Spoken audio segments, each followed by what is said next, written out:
오랜만에 우리 태상원 기자님 모셨습니다. 안녕하세요. 드론 방어 기술이 어디까지 왔나? 전투를 하는 양상은 확실히 바뀌었다. 예. 그 어떤 유도 무기보다도 정밀한 타격이 가능합니다. 그러면 물리력으로 드론을 격추시키는데 제일 좋은 총기가 무엇이냐? 캐슬 어택 찍을 때 국방부원에서 그때 드론 떨어져가지고 탄탄총이나 기관총으로 빵빵빵빵 쏴야 되는데 우회해서 다시 재공격까지 가능한.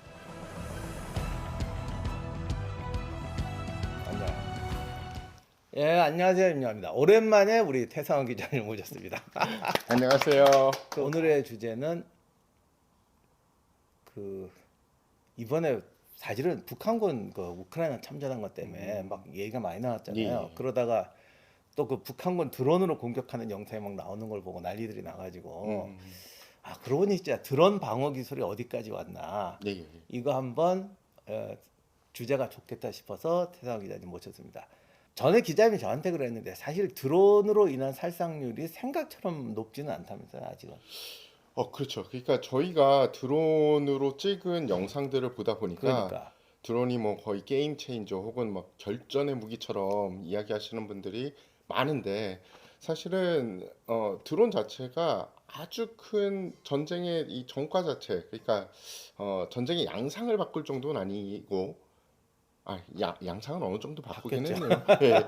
그런데 그 전황으로 보면은 타격력 면에서는 아직까지도 기존의 무기와는 비교할 수 없죠. 그런데 그럼에도 불구하고 이 드론이라는 새로운 무기 체계가 생기면서 전투를 하는 양상은 확실히 바뀌었다라고 말씀드릴 수 있습니다. 간단히 말하면 아직까지는 155mm가 제일 많이 죽인다. 그렇죠. 예, 아직은 155mm가 제일 무섭다. 진짜 오래 갑니다. 그렇죠. 그런데 아마 여러분들이 그러실 거예요.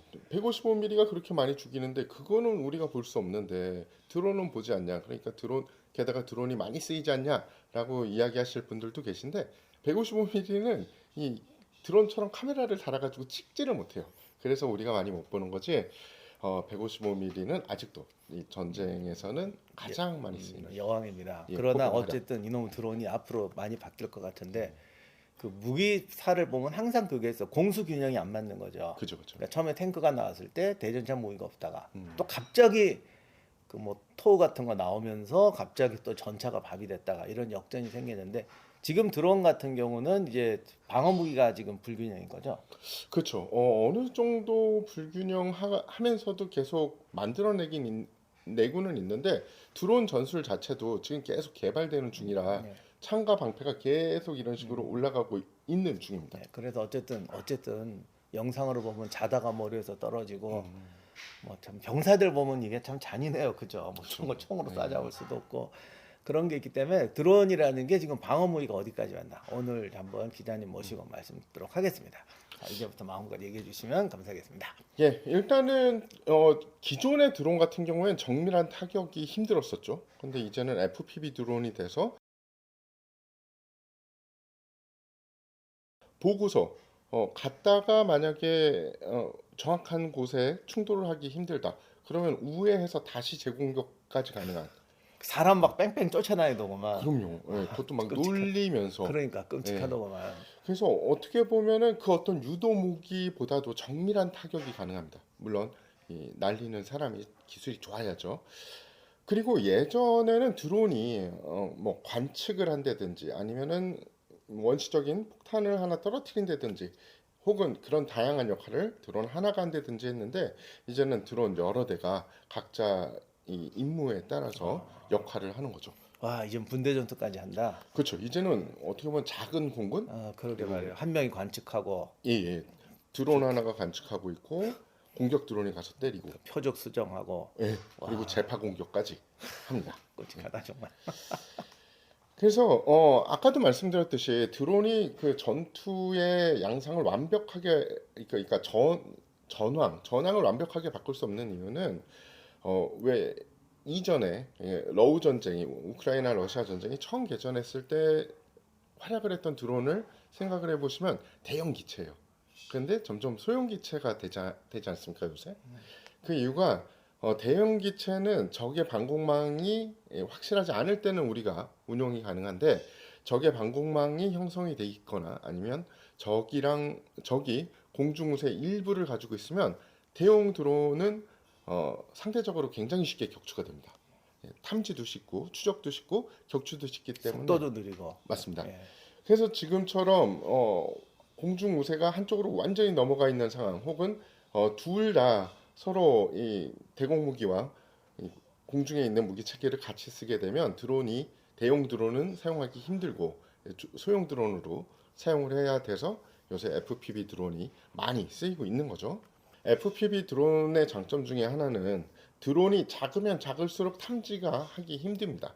그리고 속력이 굉장히 빠르기 때문에 게다가 작기 때문에 기민하게 움직이기 때문에 잡기도 좀 힘들고요. 레이더나 아니면 탐지 장치로 잡기도 힘든데 격추시키는 것도 좀 힘든 거죠. 그래서 물리적 격추는 그런 문제가 좀 있다라고 말씀을 드릴 수 있고요. 요즘은 산탄총을 필수로 가지고 다녀야 되나 그런 생각도 들어요. 맞습니다.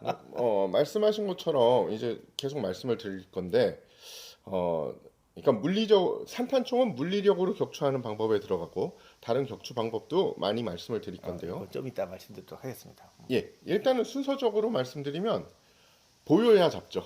그러니까 일단 드론에 대항하는 대드론에서 제일 중요한 거는 탐지입니다. 탐지가 있어야 대응이 가능하죠. 아까 말씀드렸듯이 대형 드론은 그래도 탐지가 쉬워요. 근데 소형 드론은 탐지가 조금 어렵습니다. 근데 아주 어렵진 않아요. 사실 우리가 많이 쓰는 DJI 드론 있지 않습니까? 그게 뭐 커봤자 큰 건 크지만 뭐 요만하죠. 예, 그렇게 많이 써요. 아주 크진 않을 거예요. 한 이 정도 되는 DJI 드론 정도면 레이더로 피탐이 가능해요. 탐지가 가능합니다. 그렇기 때문에 레이더로 탐지를 하는 거는 가능한데 100% 탐지는 되진 않아요. 근데 그러면 탐지를 하면은 또 뭐를 해야 되냐? 있는 건 알았는데 그 드론이 계속 움직이잖아요. 그러니까 추적을 또 해야 되는 거죠. 그래서 탐지하는 방법도 또 여러 가지가 있습니다. 광학, 레이더, 음향을 이용해서 탐지하는 방법이 있어요. 그런데 주변 환경 요소에 따라서 이 세 가지의 탐지 방법도 각각의 어떤 게 잘 되고 어떤 게 안 되고 이런 게 있습니다. 그래서 뭐 흐린 날 같은 경우는 광학이 당연히 안 될 거고요. 주변에 소음이 있으면 음향이 안 될 거고요. 레이더 역시 어느 일정 부분에는 전파방에 있으면 맞습니다. 예. 그래서 최근에 대드론에서 드론을 탐지하는 시스템은 이 세 개를 다 합쳐놓은 그런 탐지 시스템들이 주로 각광을 받고 있고요. 대표적인 드론 탐지 시스템은 우리가 잘 아는 안두릴이라는 회사에서 만든 드론 탐지 시스템이 미국이나 아니면 서방 쪽에서는 굉장히 선호를 받고 있죠. 그럼 이제 분대 전투하면 대공 방어병 하나는 데리고 다녀야 되는 거예요. 그렇죠. 통신병 따로, 드론 탐지병, 드론 공격 그러니까 대공사병 하나 뭐 이렇게 해야 되는 건가? 그래서 병과가 아예 새로 생기는데요.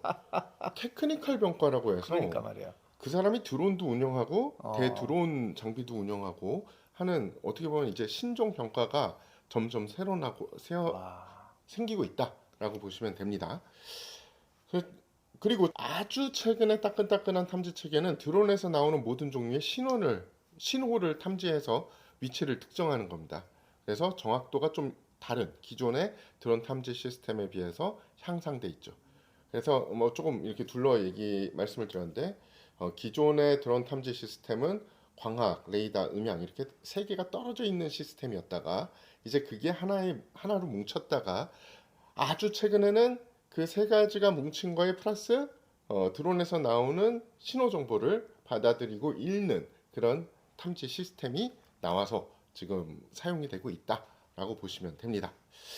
그래서 드론을 탐지를 했습니다. 그럼 추적을 해야죠. 그리고 이제 격추를 해야 되는데 전쟁터는 조금 쉽습니다. 물리적 격추도 가능하고 그리고 소프트한 그냥 드론에 제밍을 건드든지 스포핑을 해서 안전한 곳으로 유도를 하는 것도 가능한데 전쟁터가 아닌 곳, 그러니까 대한민국 같은 곳에서 불법적으로 운행되는 드론을 격추시키는 거는 조금 힘들죠. 왜냐하면 첫 번째 말씀드렸던 물리적 옵션을 아무 때나 사용을 할 수가 없어요. 쏴갈길 수가 없으니. 네, 대공화기로 쓰든지 아니면 헬기 측면에 산탄총 사수가 같이 가서 산탄총이나 기관총으로 빵빵빵빵 쏴야 되는데 드론이 이 날아가는 게 떨어지면 어디로 떨어질지도 정확하지 않은 데다가 우리가 탄을 사용하게 되면 탄에서 또 이 파편이 나가든지 아니면 탄두가 나가기 때문에 그것들은 하늘에서 쏜 건 언제나 땅에 떨어지게 돼 있죠. 그래서 우리가 물리적으로 좀 하긴 힘들다. 하지만 특수한 상황에서 쓸 수밖에 없겠죠. 뭐 VIP 행사라든지 아니면 대규모 행사가 열렸는데 그곳으로 이 공격형 드론이 가고 있는 게 확실한 정보가 있다. 그래서 여기서 격추시키는 게 그 해당 장소에 가서 터지는 것보단 조금 피해가 감소된다. 그러면은 아마 물리력을 사용을 할 수 있을 겁니다.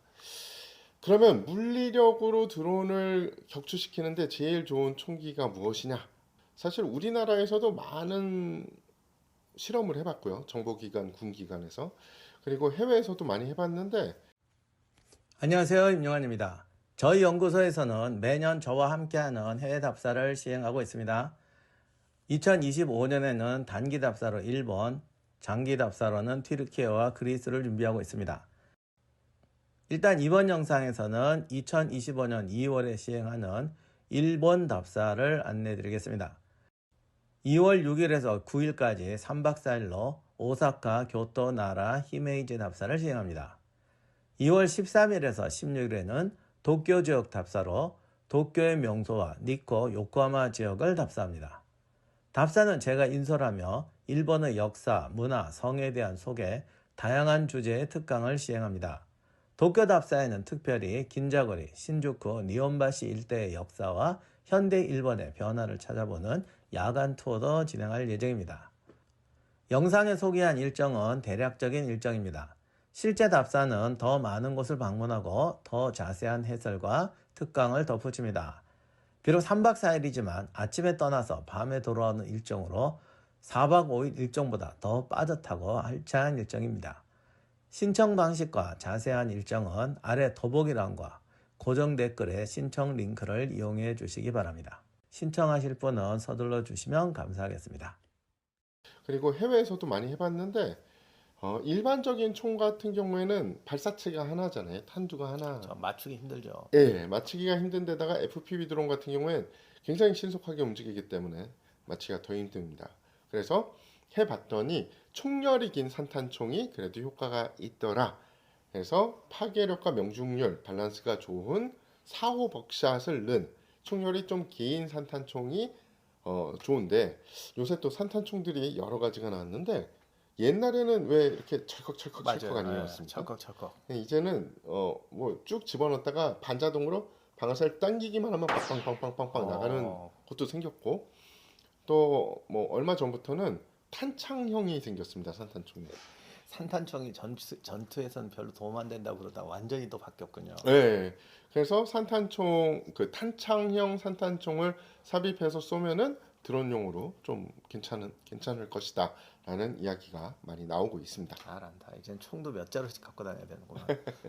예, 그래서 물리적으로는 그렇게 탄을 이용한 기존의 대공 무기 체계나 아니면 우리가 가지고 있던 총기를 이용해서 무력화시키는 게 있고요. 그 다른 방법은 또 뭐가 있나? 두 가지를 크게 말씀을 드릴 수 있는데 하나는 제밍을 거는 거, 하나는 EMP 공격을 하는 겁니다.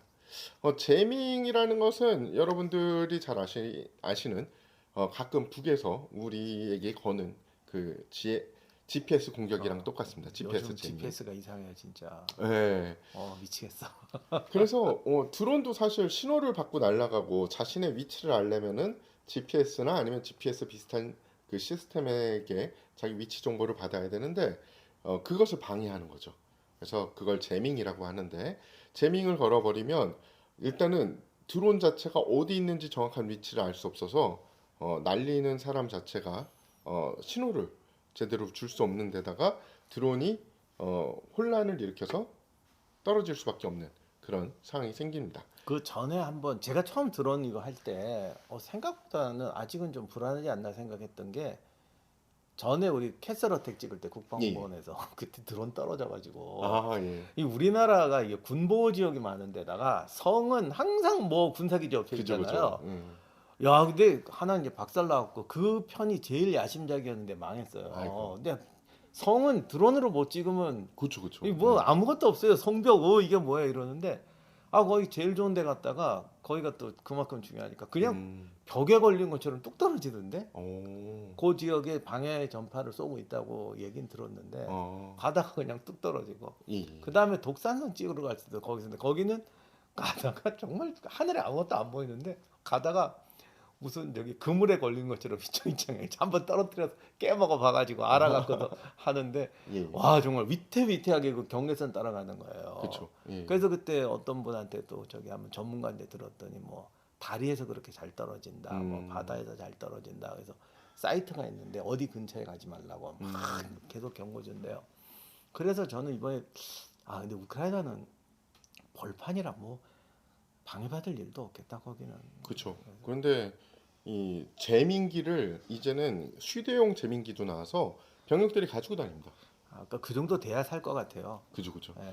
그래서 재밍이 어느 정도 되느냐에 따라서 박사님이 말씀하신 것처럼 뚝 떨어질 수도 있고, 혹은 그 드론이 어디 위치에 있는지, 혹은 드론을 통해서 조종자가 봐야 되는데 그 화면이 그냥 칙 하고 안 나온다든지 이런 것도 있기 때문에 그 말씀드린 대로 재밍이 한 가지 방법이 될 수 있고요.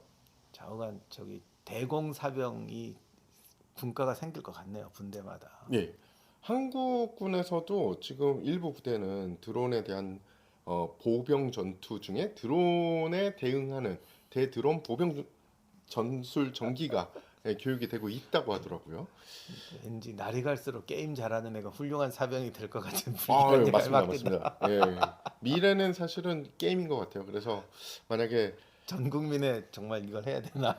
예, 예비군 훈련하지 말고 뭐 1시간씩 무슨 게임 하세요 뭐 이런 거 해야 되나요? 저희 때는 사실은 오락실에서 게임하면은 부모님한테 혼났잖아요. 맞아요. 이제는 아마 부모님이 적극 권장해야 되지 않을까라는 생각을 해봅니다. 그리고 또 다른 것은 드론에 대해서 EMP 공격을 하는 겁니다. EMP 공격은 뭐 두 가지 EMP 공격이 있을 수 있는 EMP라는 게 두 가지가 있는데, 하나는 핵이 터지면서 발생을 하는 EMP가 있고, 그리고 그냥 재래식 EMP가 있는데, 지금 말씀드리는 건 당연히 재래식 EMP 공격이에요. 지향성 EMP를 드론 쪽으로 투사를 해서 드론의 전자 부품을 파괴해서 격추시키는 겁니다. 이거 같은 경우에도 날아가다가 아까 이 박사님 말씀하신 것처럼 벽에 부딪힌 것처럼 뚝 떨어져 버리죠. 그래서 정확히 어디에 떨어지는지는 우리가 알 수 없지만 무력화시킬 수는 있다라고 말씀드릴 수 있고, 국내에서도 기술을 가지고 있고요. 일부 기관에서 테스트하는 거 봤는데 예, 떨어집니다. 잘. 예. 근데 아직 이게 탱크나 이런 데는 장착이 안 되는 거잖아요. 소형화도 안 됐고. 아직은 탱크는 안 돼 있고요. 예. 모 기관에서는 배에 장착해서 실험하는 건 봤는데, 예, 그러니까 군함은 그럴 수 있겠다. 맞습니다. 이게 에너지원이 좀 커야 되니까 맞아요. 좀 아직은 등치 큰 데다가 달아서 쏘는 건 좋은데, 개인이 가지고 다니면서 쏘기는 아직은 충분한 에너지를 아직 내주는. 전차나 장갑차에 붙일 만큼은 안 된다. 붙이자면은 전차나 장갑차에 부착은 할 수 있는 것 같은데 아직까지 국내에서는 부착을 해서 하지 않는 것 같습니다. 그러니까 제밍 정도는 붙일 수 있다는 거잖아요. 예, 재민기는 벌써 우리 그 전차에도 달 수 있고요. 그리고 EMP도 사실은 부착은 할 수 있는데 이분들이 어디에 어떻게 부착을 하자 이런 게 아직 안 나온 것 같고요. 재민기는 부착이 가능합니다. 근데 뭐 한 방에 깨져버리고 또 밖에 이렇게 붙였다가 한 방에 깨지면 안 되니까. 이게 또 재민기가 있어도 요새는 재밍을 피할 수 있는 드론이 나왔기 때문에 뭐 언제나 창가방패를 하고 있는 거죠. 자, 그 다음에는 아까 말씀드렸던 스푸핑, 그러니까 조종권을 탈취하는 겁니다. 저희가 드론의 조종 권한을 탈취를 해서 안전한 곳으로 유도해가지고 착륙시키는 게 가능해요. 아예 해킹처럼요. 맞습니다. 그러니까 드론이나 재민 같은 경우엔 슉 날아가다가 맞으면 뚝 떨어지는 거죠. 뚝 떨어지든지 아니면 잉 하고 지가 어디 있는지 막 헷갈려 하는 건데, 이제 말씀드렸던 조종권 탈취는 드론의 조종권을 탈취하면 이따가 내가 원하는 부분이 이 박사님 손앞이다. 그럼 드론을 쭉 해서 박사님 손앞에 안전하게 내리는, 그게 가능합니다. 그래서 장점은 2차 피해를 최소화할 수 있다라는 장점이 있죠. 뚝 떨어지면 이 아래 어디로 떨어질지 모르니까 피해가 있을 수 있는데 안전한 곳으로 인기를 할 수 있으니까 2차 피해에선 좀 자유로울 수 있다라는 장점이 있지만 문제는 그게 유도까지 이 실행을 해야 되기 때문에 여러 대의 드론에 사용하기엔 적합한 방법은 아닙니다. 그렇기 때문에 지금 우리가 드론에 대항하는 방법에 대해서 세 가지 말씀드렸잖아요. 그게 이 물리적으로 격추시키는 거, 그 다음에 제밍이나 EMP를 이용해서 그냥 추락시키는 거, 또 하나는 조종권을 탈취해서 안전한 방향에 인계하는 거. 요 세 가지는 사실은 다 써야 됩니다. 이걸 다 써도 지금 현대 드론, 현재 사용되는 드론에 대해서 완벽한 대드론 대책은 없는 거예요. 그렇긴 하네요. 앞으로 여러 가지로 골치 아프겠다. 예. 그래서 프랑스에서 이번에 하계 올림픽 하지 않았습니까? 2024년에 했죠. 이제 벌써 작년이 됐네요. 그래서 작년에 해서 그 파리에서 개막식을 관장을 했던 대테러 부대의 지휘관분을 인터뷰를 한 적이 있는데